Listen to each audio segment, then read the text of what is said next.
T20 உலகக்கோப்பையில் இந்தியாவுடன் விளையாட மறுக்கக்கூடிய பாகிஸ்தானை சமாதானப்படுத்த ஐசிசி முயற்சித்து வருகிறது. பாகிஸ்தானை சமாதானப்படுத்த ஐசிசி துணைத் தலைவர் இம்ரான் கவாஜாவுக்கு அறிவுறுத்தப்பட்டிருப்பதாகவும் அண்மை தகவல் கிடைத்திருக்கிறது.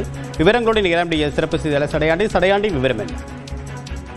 தேவப்பிரியன், வருகின்ற 7ஆம் தேதி T20 உலகக்கோப்பை கிரிக்கெட் தொடரானது தொடங்க இருக்கிறது. இந்த சூழ்நிலையில் இந்தியா மற்றும் பாகிஸ்தான் அணிகள் பிப்ரவரி 15ஆம் தேதி இலங்கையில் நடைபெறக்கூடிய போட்டியில் விளையாட இருக்கின்றனர்.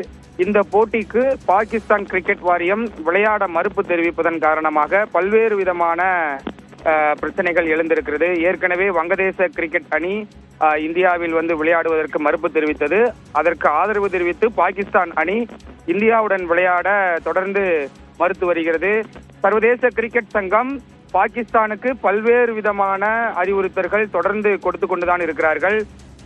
அடுத்த 4 ஆண்டிற்கு நீங்கள் எந்த விதமான சர்வதேச கிரிக்கெட் கவுன்சில் நடத்தக்கூடிய தொடரை நடத்த முடியாது, நிறைய அபராதங்கள் விதிக்கப்படும், பாகிஸ்தான் பிரீமியர் லீக் கிரிக்கெட் தொடரில் வெளிநாட்டு வீரர்கள் யாரும் அனுமதிக்கப்பட மாட்டார் என பல்வேறு விதமான அறிவுறுத்தல்கள் கொடுக்கப்பட்டாலும் தொடர்ந்து அவர்களை சமாதானப்படுத்தி இந்தியா மற்றும் பாகிஸ்தான் அணிகள் விளையாடக்கூடிய போட்டியில் பாகிஸ்தானை விளையாடுவதற்கு தொடர்ந்து சர்வதேச கிரிக்கெட் கவுன்சில் முயற்சித்து வருகிறது.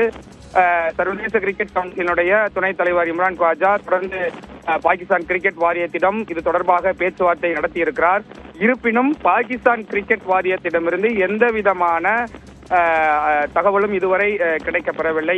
இந்தியாவுடன் விளையாடக்கூடிய அந்த பிப்ரவரி 15ஆம் தேதி நடக்கக்கூடிய அந்த போட்டியில் பங்கேற்பார்களா மாட்டார்களா என்பது இன்று வரை கேள்விக்குறியாக தான் இருக்கிறது. ஆனால் பாகிஸ்தான் கிரிக்கெட் வாரியம் முழு முடிவாக இருக்கிறது, எங்களால் பங்கேற்க முடியாது என்று தொடர்ந்து சர்வதேச கிரிக்கெட் கவுன்சில் அவர்களை சமாதானப்படுத்தும் முயற்சியில் முதற்கட்டமாக ஈடுபட்டது. அதில் இதுவரை எந்த விதமான பாசிட்டிவ் தகவலும் கிடைக்கப்படவில்லை. தொடர்ந்து இனி அடுத்தடுத்த நாட்களில் பாகிஸ்தான் கிரிக்கெட் வாரியம் சர்வதேச கிரிக்கெட் கவுன்சில் கொடுக்கக்கூடிய கோரிக்கையை ஏற்குமா என்பதை நாம் பொறுத்திருந்துதான் பார்க்க வேண்டும். விரிவான தகவலுக்கு நன்றி சடையாண்டி.